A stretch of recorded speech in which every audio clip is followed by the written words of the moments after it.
Fala, minha rapaziada, tudo bom com vocês? O Flamengo ontem perde o primeiro jogo da Recopa Sul-Americana. O Lanús consegue abrir vantagem de 1 gol. E vou te dizer a verdade, cara. Eu acho que o Lanús deixou barato pro Flamengo, tá? Eu acho que o Lanús poderia ter, sim, aberto mais gols de vantagem, tá? O Flamengo deu muita chance e a gente vai comentar um pouquinho sobre isso, tá? Comentar um pouco sobre... fazer uma análise tática também do time do Felipe Luiz, beleza? Antes de mais nada, deixa o seu like, se inscreve no canal e ativa o sininho para você não perder nenhum vídeo aqui do canal do PH, beleza? Se você não me conhece, meu nome é PH Miranda, eu faço vídeo de futebol aí praticamente todos os dias aqui no canal, então se você puder me ajudar se inscrevendo aí no canal, deixando o seu like também, é muito importante para mim, beleza? Bom, vamos começar falando um pouco da escalação do Flamengo, né? Acho que foi o primeiro ponto de surpresa, eu acho, do torcedor do Flamengo, porque o Felipe Luiz optou por um time sem centroavante, tá? Sem um 9 fixo. E isso mexe muito taticamente no time do Flamengo, porque você perde a sua referência no ataque, tá? E hoje o Pedro no Flamengo não tá numa boa fase. Isso aí é certo, eu acho que todo mundo tá de acordo nisso, correto? Porém, num jogo em que o time do Lanús, a gente já sabia, times argentinos no geral, tá? Não só o Lanús, mas times argentinos no geral impõem muito o físico, né? O fator físico. E quando você tem um centroavante que tem o fator físico muito bom, que é o Pedro, tá? Eu acho que ele consegue fazer um pivô absurdo, talvez o melhor pivô do Brasil atualmente, tá? No quesito pivô, né? Fazer o pivô, acho que o Pedro é um dos melhores, se não o melhor atualmente no Brasil. E você tira ele para você fazer uma estratégia, que o Felipe Luiz ele usou uma estratégia, que é usar se eu não me engano, foi o Carrascal, Arrascaeta e o Luiz Araújo na frente. Né? Luiz Araújo mais caindo pela direita, mas mais o Carrascal e o Arrascaeta centralizados, jogando como se fosse um falso 9, tá? Os dois. Não necessariamente aquele centroavante fixo. E eu, se eu voltar alguns vídeos no canal, até falando do jogo do Botafogo também, eu comento que eu não sou contra você não utilizar o centroavante, tá? Eu acho que existem várias estratégias, várias táticas que funcionam, né? Existem vários times que funcionam sem o centroavante. Eu até citei o exemplo, por exemplo, do PSG, né? Eu posso citar outros aqui que não necessitam de um 9 fixo, aquele 9 que a gente está acostumado a ver, né? Que fica mais lá dentro da área, né? Enfim, aquele 9 mais móvel, que geralmente é um ponta que cai pelo meio, que foi o que aconteceu, mais ou menos o que aconteceu ontem, tá? O Arrascaeta não é esse ponta que cai pelo meio, né? Ele é mais um camisa 10 e ele pisa muito mais na área no jogo de ontem, e isso foi um fator que... O que o Felipe Luiz pensou? Um dos fatores que, obviamente, o Flamengo é muito superior ao Lanús é a técnica, correto? Acho que isso aí todo mundo está de acordo. Tecnicamente, o time do Lanús é prejudicado em comparação ao Flamengo, correto? E aí o Felipe Luiz pensou o quê? Vou povoar mais o meio de campo. E isso a gente conseguiu perceber muito, porque em alguns momentos de ataque do Flamengo, nos poucos momentos de ataque que o Flamengo teve, o Flamengo atacava com uma linha de 6 jogadores no meio campo, tá? Eu consegui perceber isso. E aí, a tática, né, a ideia do Felipe Luiz era a seguinte: você vai povoar o meio campo e tentar essa infiltração. Só que o grande problema do Felipe Luiz nesse jogo, na minha opinião, foi você não ter um jogador que está acostumado a sistemas de infiltração. Por exemplo, o Bruno Henrique. O Bruno Henrique é um jogador que ele é esse jogador que atua pela ponta, né, posição de origem, né, é um ponta, mas que quando ele está centralizado, ele faz esse papel de infiltração perfeitamente. Perfeitamente, a gente tem vários exemplos disso. Aquele gol dele, se eu não me engano, contra o Sport no Brasileirão passado, em que ele sai, e se eu não me engano foi um gol de cavadinha, tá? Não vou lembrar agora direito, mas é um gol que ele sai de trás e se infiltra muito bem entre os zagueiros do Sport. Óbvio que o Sport e o Lanús são completamente diferentes, tudo bem. Mas estou dizendo que para a ideia do Felipe Luiz, Pedro Henrique, e iria colocar o Bruno Henrique. Eu acho que seria uma escolha melhor, visando essa infiltração, tá? Visando o que o Felipe Luiz pretendia fazer nesse jogo. Na minha visão era isso, tá? O Carrascal, ele não é esse jogador de infiltração. O Carrascal, ele é quase que um 10. Só que ele é um 10 que cai mais pelas pontas, né? Então, ele não está acostumado a fazer esse papel de infiltração. Cebolinha e Luiz Araújo também não estão acostumados a fazer essa infiltração. Acho que o Cebolinha até mais, tá? Acho que o Cebolinha consegue fazer sim esse papel de infiltração, mas não é a dele, tá? Eu acho que, por exemplo, o Luiz Araújo e o próprio Cebolinha são dois meias que têm uma função muito parecida. Tá? Não estou dizendo que são jogadores parecidos, tá? Mas tem uma função muito parecida no time do Flamengo, que é aquele ponta que chega na linha de fundo e corta para o meio. Correto? No estilo Robin, enfim, você pode citar alguns jogadores. Mas no time do Flamengo, a função deles é basicamente essa. Então você muda o jogador de função para que ele vá até a linha de fundo e ele cruze ou faça alguma jogada pelo meio. Só que isso não é a função do Cebolinha e não é a função do Luiz Araújo. Diversas vezes a gente vê gols do Luiz Araújo que ele corta para o meio e chapa no canto esquerdo do goleiro, no canto direito do goleiro. O Cebolinha é da mesma coisa. Quantas vezes a gente não vê o Cebolinha cortando da esquerda para o meio e chapando a bola no gol? Ou seja, são características que o jogo não pedia naquele momento. Então, a estratégia do Felipe Luiz, na minha opinião, foi muito bem pensada, mas muito mal executada. Muito mal executada por causa das peças que o Felipe Luiz escolheu. Então, na minha opinião, o que o Flamengo precisava fazer naquele jogo? Já vou falar um pouco da parte física, já vou falar um pouco dos erros também, da dispersão que o time teve. Mas, analisando a tática em si, pré-jogo, né, antes do jogo começar, o Felipe Luiz pensou nisso. Só que o que eu faria?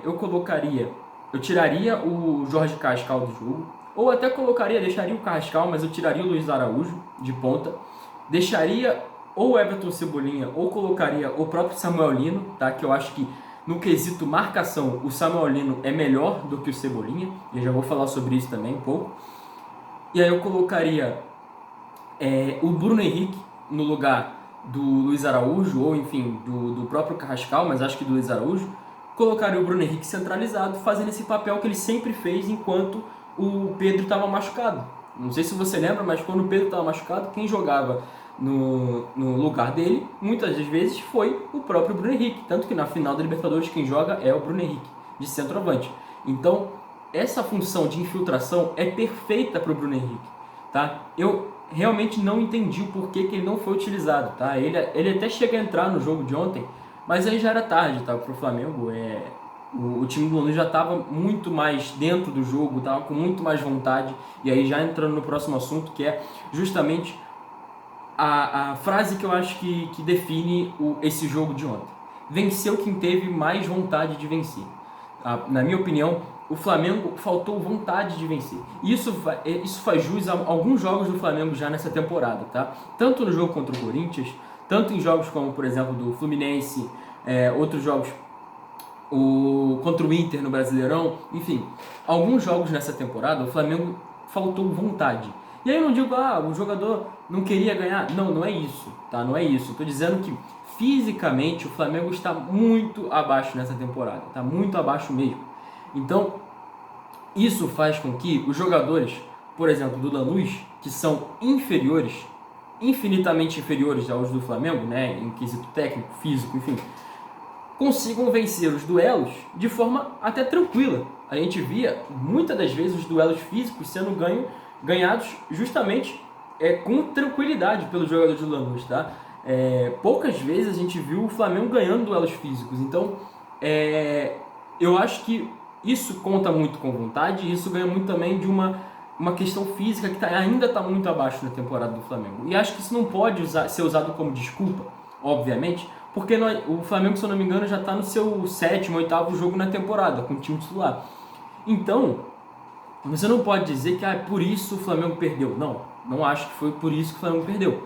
Acho que sim, que falta vontade para os jogadores do Flamengo, falta algum tipo de motivação, algum tipo de... Sabe? Então, na minha opinião, não é exatamente falta de querer, e sim de alguém ali. O Felipe Luiz acho que não é esse cara, tá? Eu não sei se ele é esse cara, porque eu não tô nos treinamentos. Mas um cara que, pô, chame a responsabilidade, um capitão que acorde o time, que, sabe, você não vê mais as divididas do Flamengo sendo aquela dividida que o cara chega com raça, com vontade e grita, pô, sabe, aquela vontade, aquela garra de vencer. Então, que muitas vezes a gente viu no ano passado, que foi muitas vezes o que fez o Flamengo ser campeão da Libertadores e campeão brasileiro, né? Mas enfim, isso faltou muito pro time do Flamengo. E a gente viu isso muito do lado do Lanús.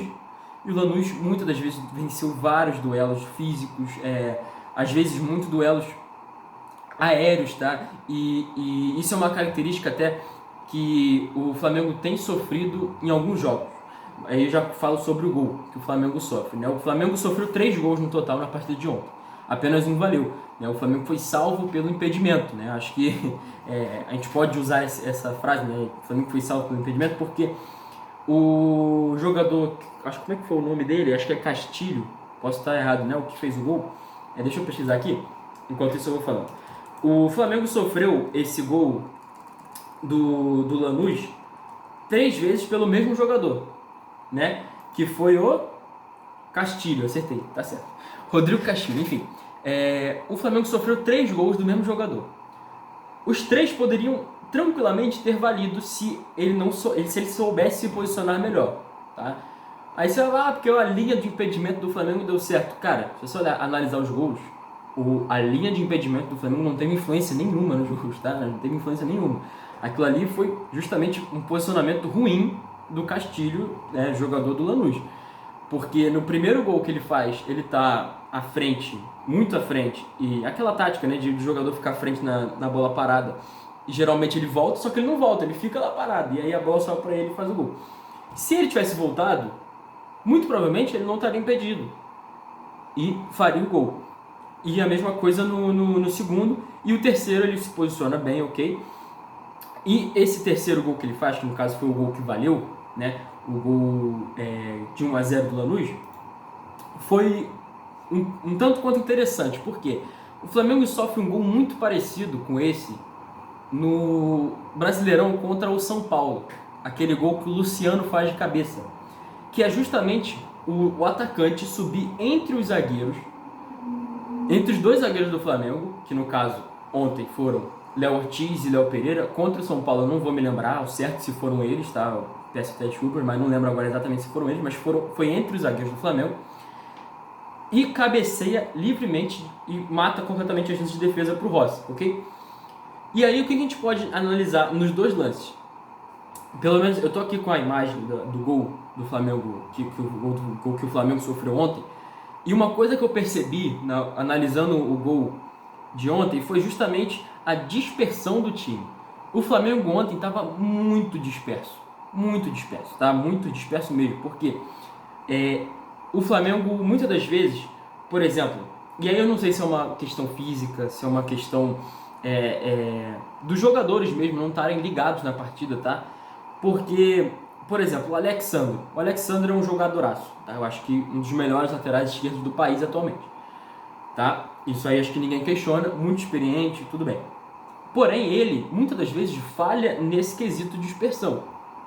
Ontem, o gol que o Flamengo sofreu foi muito por conta do Léo Pereira ficar em dúvida se ele acompanha o Castilho ou se ele faz a cobertura nos jogadores que estão vindo na entrada da grande área.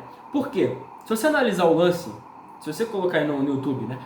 O gol do Flamengo, o gol do Lanús em cima do Flamengo ontem. Você vai analisar que tem 3 jogadores do Lanús lá do outro lado do campo, da onde o cara está fazendo o cruzamento, né? Lá do outro lado do campo, esperando a bola. E aí o Léo Pereira vê, e ele vê que eles estão livres, eles estão completamente livres. Isso é culpa tanto do Alexandre, que se você analisar a jogada, o Alexandre está de costas para os 3 jogadores. Isso é culpa do Paquetá também, porque o Paquetá está fora da imagem, e se você analisar o replay, ele está andando dentro de campo, tá? Ele está andando, ele não volta para marcar nesse lance, e o jogador do Lanús faz o cruzamento, e aí o Léo Pereira ele fica em dúvida se ele sai, ele dá um passo para frente para cobrir os três jogadores do Lanús que estão entrando na grande área, E esse passo faz com que o jogador Castilho, né, o centroavante do time, fique livre nas costas do Léo Ortiz, né? O Léo Pereira sai, ele dá esse passo para frente, e quando ele percebe que o Castilho tá atrás do Léo Ortiz, nas costas do Léo Ortiz, para receber essa bola, já é tarde demais. Quando ele vai voltar, o Castilho cabeceia entre os dois zagueiros. E um ótimo cabeceio, tá? Realmente indefensável para o Rossi. Então o que a gente pode analisar desse lance? Uma dispersão muito grande dos jogadores do Flamengo, que a gente não via isso no ano passado. A gente não via isso no Flamengo do Felipe Luiz, naquele grande Flamengo que ganhou tudo, não sei o quê. Então, é uma coisa que sim, que o Felipe Luiz precisa ajustar, precisa acordar os jogadores, porque a temporada já começou. É um título que o Flamengo pode ter perdido já. Óbvio que, e aí já vou entrar nisso, o Flamengo tem totais condições de ganhar do Lanús dentro do Maracanã. Tá? O Lanús é um time muito limitado, é um time bom, ok, mas é apenas ok, tá? Eu acho que é um time ok mesmo, não é nada demais, não é nada, ô Lanús, que medo do Lanús. Não, o Lanús venceu porque conseguiu entender a fragilidade do Flamengo e conseguiu vencer muitas das vezes os duelos físicos do Flamengo. Então, teve mais vontade de vencer e venceu quem tinha mais vontade de vencer, tá? Então, se chegar no Maracanã, o Flamengo conseguir ajustar esses erros, tranquilamente o Flamengo consegue ganhar, porque tem muita superioridade física, dos jogadores bem fisicamente. O Flamengo tem muita superioridade física e técnica também, absurdamente mais. Então, o Flamengo tem totais condições de virar esse placar, até porque o Lanús fez apenas um gol. E o Flamengo deu muita sorte, foi salvo pelo impedimento, porque poderia ter ficado muito mais feio esse placar, tá? Se não fosse o impedimento, o Flamengo teria sofrido 3-0 e seria um placar dificilmente o Flamengo ia conseguir reverter, porque sabe como os times argentinos são. Então, é um placar justo pela partida que foi ontem e um placar que favorece o Flamengo para a volta, tá? Poderia ter sido melhor? Poderia, mas o Flamengo tem totais condições de virar essa partida, beleza? Bom, esse foi o vídeo de hoje. Se você gostou, deixa seu like, se inscreve no canal, ativa o sininho para você não perder nenhum vídeo aqui, beleza? Tamo junto, é nóis, valeu!